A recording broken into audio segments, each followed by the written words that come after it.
Israel के खिलाफ Iran तुर्की की मोर्चा बंदी। जी हां, तुर्की के राष्ट्रपति एर्दोगान की ईरानी राष्ट्रपति रईसी से बात। इजराइल के खिलाफ एकजुट होने की अपील की है। गाजा युद्ध मिडिल ईस्ट तक फैलने की आशंका, यह कहना है रईसी का।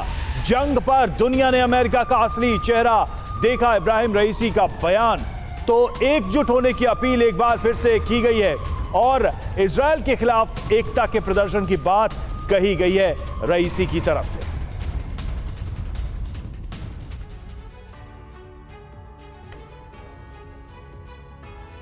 तो देखिए, ये बड़ी खबर आपको बता दें, ये बड़ा डेवलपमेंट है। ईरान तुर्की साथ नजर आ रहे हैं और परमाणु युद्ध के आसार बढ़ते दिख रहे हैं। एर्दोगान का रुख क्या है? इजरायली क्रूरता के खिलाफ सारे मुल्क एकजुट हो। अमेरिका की वजह से गाजा युद्ध हुआ, ये कह रहे हैं इब्राहिम रईसी। ईरान का ये रुख है। इस्लामी देश एक साथ आए, इसका आह्वान करते एर्दोगान नजर आते हैं। दुनिया ने अमेरिका का असली चेहरा देखा, ये कह रहे हैं रईसी। इसके अलावा इजराइल को आतंकवादी देश करार दे रहे हैं एर्दोगान। तुर्की ने बहुत सख्त रुख अख्तियार किया हुआ है। गाजा में जंग भड़का रहा है अमेरिका। ईरान पूरी तरह से अमेरिका पर हमलावर नजर आता है और एर्दोगान कहते हैं कि इजराइल आतंकी देश है। ईरान, सीरिया, हिजबुल्लाह, हुती, हमास, ये सब अमेरिका विरोधी हैं, ये कह रहे हैं रईसी। तो अब बड़े सवाल क्या खड़े होते हैं? क्या अमेरिका के खिलाफ एकजुट हो पाएंगे मुस्लिम देश, जिसकी कोशिश की जा रही है? क्या ईरान तुर्की मिडिल ईस्ट में बड़ी जंग चाहते हैं?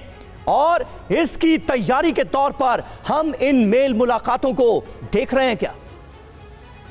बिल्कुल। और देखिए, इजराइल ईरान में तनाव की आशंका बढ़ गई है और ईरान का इजराइल पर साइबर अटैक। जी हां, इजराइल का ईरान पर यह बड़ा आरोप सामने आया है। ईरानी साइबर अटैक से फोन लाइन बंद हो गई, जरूरी सेवाओं में मुश्किल आ रही है। यह आरोप ईरानी साइबर हमले का है इजराइल की तरफ से। और यह कहा गया है कि बहुत सारी संचार सेवाओं के ऊपर हमला किया गया, साइबर अटैक किया गया, जिससे कम्युनिकेशन में डिस्टर्बेंस पैदा हो रही है। कई जरूरी सेवाओं में मुश्किलें आ रही हैं।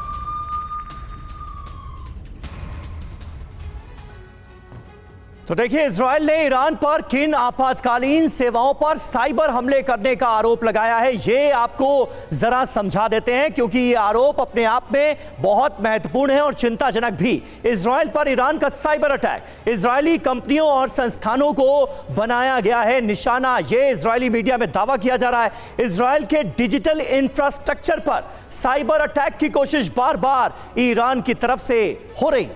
बिल्कुल, इजराइल की आपातकालीन सेवाओं को ठप करने की भी कोशिश हो रही है, ये इजराइल ने आरोप लगाया है। ईरानी हैकर्स ने पुलिस, फायर ब्रिगेड और के ई नेटवर्क को टारगेट किया है, यानी कि इनके सिस्टम को भी डैमेज किया है, ये आरोप लगा है। जी हां, इजराइल ने आपातकालीन सेवाओं की फोन लाइनें बंद कर दी हैं इसकी वजह से। तो ये एक बड़ा डेवलपमेंट जो नजर आ रहा है। अब साइबर अटैक की फिराक में ईरान के जो हैकर्स हैं वो लगे हुए हैं और इजराइल के अंदर ऐसे अटैक्स बार बार हो रहे हैं, इसका दावा किया जा रहा है। सिन्हा साहब, ऐसे में ईरान की भूमिका निश्चित तौर पर हम बढ़ते हुए देख रहे हैं। वो ईरान जो कि हमास के साथ खड़ा नजर आ रहा है और तुर्की के साथ एक तरह की गोलबंदी करके इजराइल पर दबाव डालता हुआ नजर भी आता है, अमेरिका को चेतावनी देता हुआ भी नजर आता है। समीर, ये जो ईरान की जो सोच है जी, वो बैटल ऑफ सुप्रीमेसी जीतना चाहता है।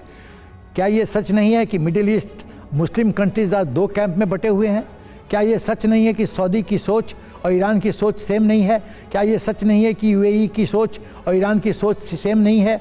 तो सवाल है कि दो कैंप में बटे हुए मिडिल ईस्ट, और ये सऊदी अरबिया कोई छोटा देश तो है नहीं, धनी देश है, पावरफुल है, मक्का वहाँ है, मदीना मक्का है, तो सेंटर ऑफ ग्रेविटी इस्लाम का तो वहाँ पे है। फिर वही जब ईरान के साथ नहीं है तो फिर कैसे आगे बात बढ़ेगी? तो यूनिटी तो हो नहीं सकती है। दूसरी बात, यदि यूनिटी हो भी जाती है तो पुराना इतिहास क्या कहता है? क्या सफलता इन्होंने पाया? 20-22 साल से तो लड़ रहे हैं इजराइल के साथ, क्या बिगाड़ लिया इजराइल का? कुछ नहीं कर पाए और कुछ नहीं कर पाएंगे।